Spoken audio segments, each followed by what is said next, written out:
আমি অর্পিতা আজ আবার চলে এসেছি এই সপ্তাহের নতুন গল্প নিয়ে। এখানে গল্পের আর চ্যানেলে আমার নতুন ও পুরনো বন্ধুদের জানাই অনেক স্বাগত। আশা করি তোমরা সকলেই ভালো আছো। আমার আজকের নিবেদন একটি নৈতিক গল্প, তিনটি শূকরের গল্প, পরিশ্রম, ধৈর্য ও উদ্ধার। চলো আর দেরি না করে গল্পটা শুরু করে দিই। অনেকদিন আগে একটি বনে তিনটি শূকর বাস করত। তারা তিন ভাই ছিল, কিন্তু তাদের মা ছিল না।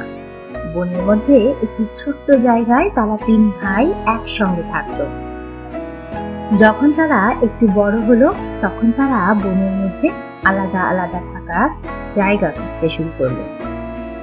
এরপর তিনটি শূকরই আলাদা ঘর বানানোর সিদ্ধান্ত নিল। প্রথম শূকরটি কোনো পরিশ্রম না করেই একটি খড়ের ঘর তৈরি করেছিল।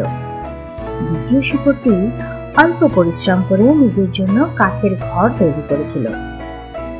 তৃতীয় শূকরটি চিন্তা ভাবনা করে পরিশ্রম করে সফলভাবে ইট ও পাথর দিয়ে মজবুত ঘর তৈরি করল। এখন তিনজনই খুব আরামে বসবাস করছিল। তো তারা জানতো না তাদের সুখ আর বেশি দিন ছিল না। বনের মধ্যে একটি দুষ্টু নেকড়ে বাঘ ছিল, যে তিন শূকরের বাড়িতে আক্রমণ করল।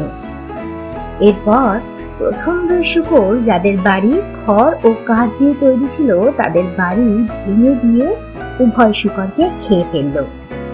কিন্তু নেকড়ে বাঘটি যখন তৃতীয় শূকরের বাড়িতে আক্রমণ করলো, তখন বাঘটি ব্যর্থ হয়, কারণ ওই শূকরের ঘরটি ইট ও পাথর দিয়ে তৈরি ছিল। অনেক চেষ্টার পর ঘরটি ভাঙতে না পারায় নেকড়ে বাঘ চলে যায় এবং তৃতীয় শূকরটি বেঁচে যায়। সুতরাং এই গল্পটি থেকে আমরা এটাই শিখতে পারি যে জীবনে কঠোর পরিশ্রম সবসময় ভালো ফল দেয়। অলসতা জীবন নষ্ট করে। কোনো কাজ যখন সময় সাপেক্ষ হয়, তখন আমরা সকলেই চেষ্টা করি কাজটা কতটা কম খেটে কম সময়ে করে ফেলা যায়, যাকে এক কথায় বলে ফাঁকি দিয়ে কাজ করা।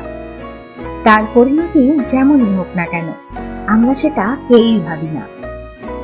বন্ধুরা, তোমরা এটা কি মানো, ফাঁকি দিয়ে কম খেটে কোনো কাজ আমরা হয়তো সাময়িক করে ফেলতে পারি, কিন্তু তার ফল ভবিষ্যতে বেশিরভাগ ক্ষেত্রেই ভালো হতে পারে না।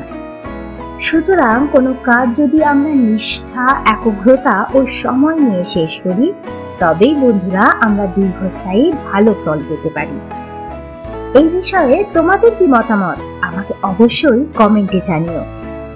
সকলকে অনেক অনেক ধন্যবাদ আমার সাথে থাকার জন্য।